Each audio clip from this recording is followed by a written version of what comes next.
How's that sauce looking?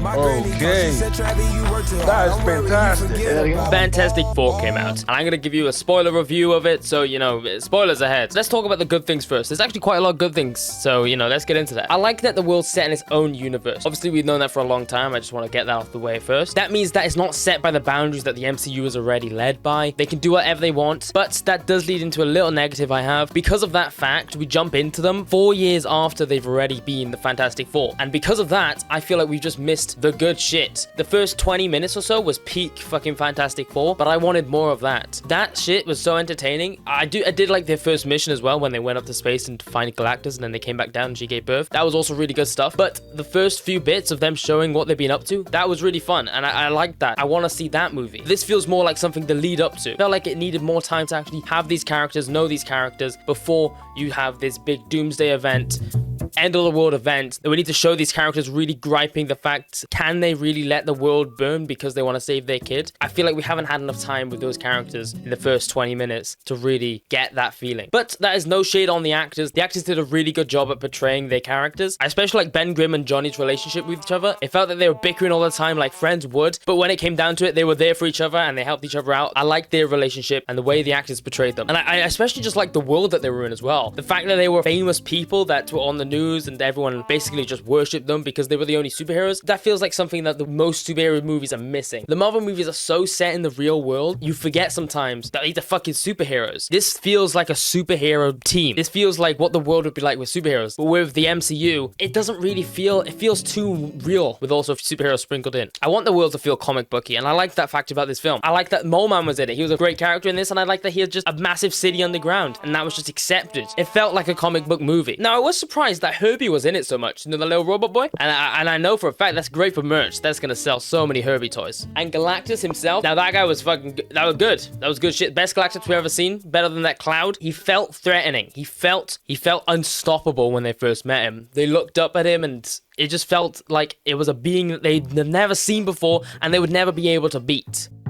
And they shouldn't be able to beat really. And speaking of Galactus, I like it when he came down to Earth and he realized that this shit was a trap. Of course he would. Why he wouldn't fall for this shit? But speaking on that scene, let's go into some bad stuff. Now, Sue Storm, I felt was kind of an undeveloped character in this. She definitely was my favorite portrayal of Sue Storm we've seen, but there's not much competition there. But I do feel like a lot of her character was just, I love my family and I love my baby. And I felt like she didn't really have much of a character except for that. And on that fact, I didn't like how she beat Galactus with her powers, which was never really shown to us before. We've never really seen her do that much shit with her powers. We've seen her turn a lot of stuff invisible that big, which is impressive, but to use the force kind of ability she has, we've never seen it to that scale, and it didn't feel like something that she should be able to do. It wasn't shown to us at all that she would even possibly have that capability. Didn't really like the Sue Storm fake out death. It honestly is just the same kind of vibe to the first Avenger with Tony Stark. Almost verbatim. They're on the street of a big city after a big battle, and they just did the final push, and then one of the heroes comes to save them. Obviously, this one shows that their baby has powers, so it's a bit different, but still. Obviously, in the comics, they have powers and all that malarkey. But in this, it's kind of just like, oh, the baby can bring her back to life. Okay. Obviously, it's like this is the first time it's showing it, but it kind of feels like it's a loophole. We actually don't want her to die. We want to fake you out.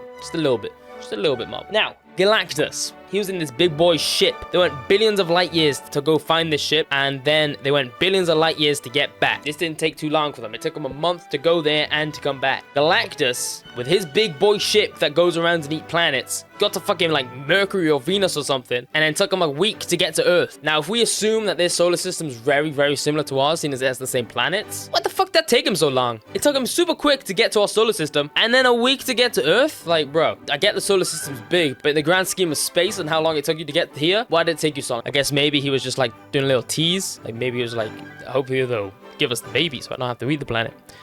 I don't fucking know. And the Silver Surfer scenes in space when they were chasing after the ship, especially when they led him into the black hole, that did seem very uncanny. Speaking of CGI, I can't believe we got another CGI baby this year, but it's a lot better than the Squid Game one. I'll give them that credit. Squid Game one is still ass. I fucking hated that baby. Now, the film in general, I enjoyed it, but I don't know why. I don't get me wrong, I know it was a good film. I liked a lot of parts of it, but I can't think of any action scenes which I really, really enjoyed. There was good action scenes, but there was no really, really good action scenes. And I know it's not a comedy movie, movie, but there wasn't really much funny stuff. It kind of just felt like it happened. You know, there's no standout moments. There's nothing in that film which made me go, oh shit, I'm gonna remember this. And now the end credit scene, all right? The fact that we just got a little hooded guy coming up to the baby, that is so cringe, dude. Like, it just feels like, yo, we got Doom coming up next, so, you know, here he is. But we ain't got Robert Downey Jr. because that guy wants a lot of money. I get that they're teasing Doom and Doomsday, but all signs lead to this Doom in Doomsday being from this universe. There was a Latveria sign with all the countries showing that country exists.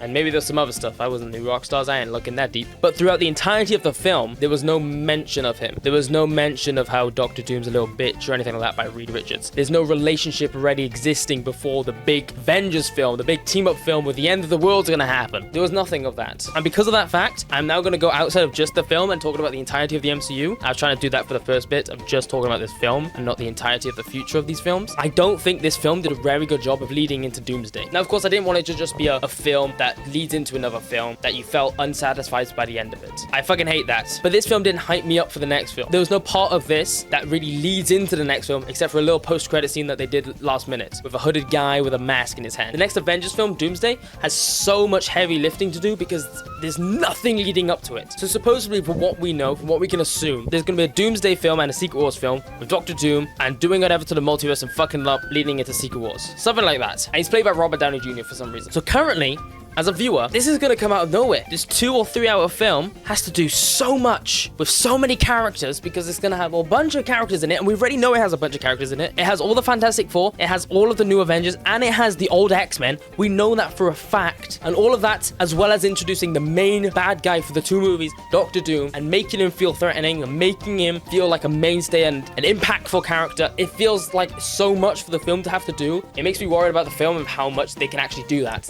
It feels like there's so much they have to do to get it right. And last but not least, speaking of other films, I didn't like the end credit scene of Thunderbolts. And I know it's a completely different movie, but it's related, trust. Obviously, in that end credit scene, we see a little ship in the space, which has the Fantastic Four logo, and then it plays the little song of Fantastic Four in it. Nowhere in this film is that mentioned. Nowhere in this film is that brought up upon. That is just a loose end in a film that we're not going to get an answer to till next year, probably. Sure, whatever. In Doomsday, it's going to answer it. But when you show me something in a movie that has the logo of the next movie coming out, I assume I'm going to see that, probably gonna get answers for that, but I didn't. It's very blue ballsy, you know. It's teasing, yo, they're gonna come to our universe eventually, not in the film where you suspect they will. The next one maybe, but for what it seems like Doom's gonna come to the Fantastic Four universe, be like, yo, I want Franklin, he has a lot of powers, take him, and then for some reason go to the MCU, whatever reason, and then they're gonna have to go over there. But whatever, those are the future films. That's the future. We're just focusing on this film, and overall, it was okay. I liked it. I'll probably give it a 7 out of 10. I know it's a bang average score now to people because normally people think 7's an average, but I liked it. 7 is not a 5. 5 is average. 7's quite good. Even though I said a lot of shit about it, I did enjoy the film, and I'll probably watch it again in my life, but